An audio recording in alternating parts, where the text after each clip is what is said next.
বাবরি মসজিদ কি কারণে ভেঙে দিছিল? ভারতবর্ষের মুসলমানের ইতিহাস ছিল 500 বছর আগের কথা, গানে গানে সবই বলিব। সম্রাট বাবরের একটি সেনাপতি ছিল, 1528 সালে মসজিদ নির্মাণ করিল।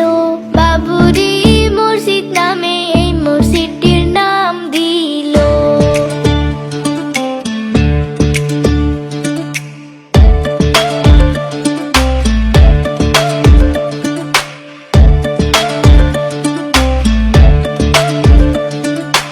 অনেক বছর ভালোই ভালোই কাটিয়া গেল, হঠাৎ করে কি হইয়া গেল। হিন্দু ভাইরা দাবি করে এইখানে রাম মন্দির ছিল। হিন্দু মুসলিমের মাঝে একটা বিভ্রান্ত সৃষ্টি হইল। 6 ডিসেম্বর 1992 সাল ছিল। হিন্দু মুসলিম মিলে একটি আলোচনার মিটিং পাতিল।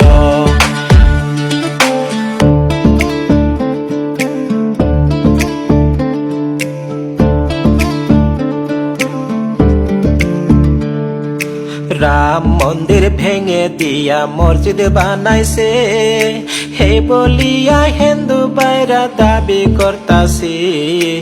আলোচনার মাঝে দেখেন উত্তেজিত হইয়া গেল।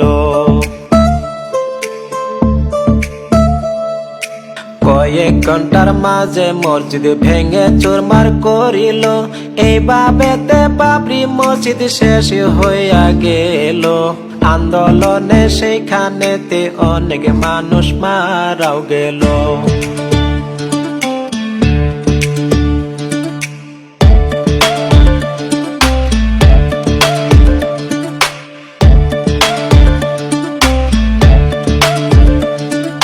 মসজিদের মাটি নিয়া কে চলতেছিল? 2019 সালে সিদ্ধান্ত হইল। সুপ্রিম কোর্টে রায় দিল এইখানেতে মন্দির বানাইব। মুসলমানকে 5 একর মাটি দিবে, এইভাবে আদালতে রায় দিছে।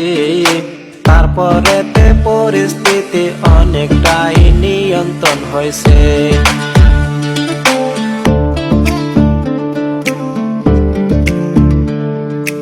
এইভাবে কিছুদিনে কাটিয়া গেল। বাবরি মসজিদ নির্মাণের কাম স্থগিত রইল।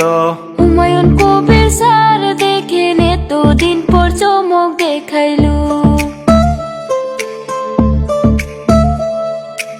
অনেক কষ্টের বিনিময়ে হুমায়ুন স্যারে মসজিদের কাম আরম্ভ করলো মুর্শিদাবাদে।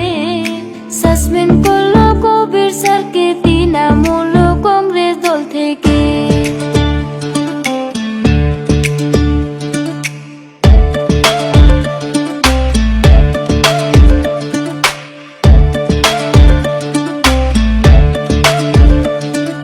সেলুট জানাই হুমায়ুন স্যার আপনাকে, সারা দেশের মানুষের মন জয় গেছেন করে। মন থেকে দোয়া জানাই হুমায়ুন স্যার আপনাকে। এই পর্যন্ত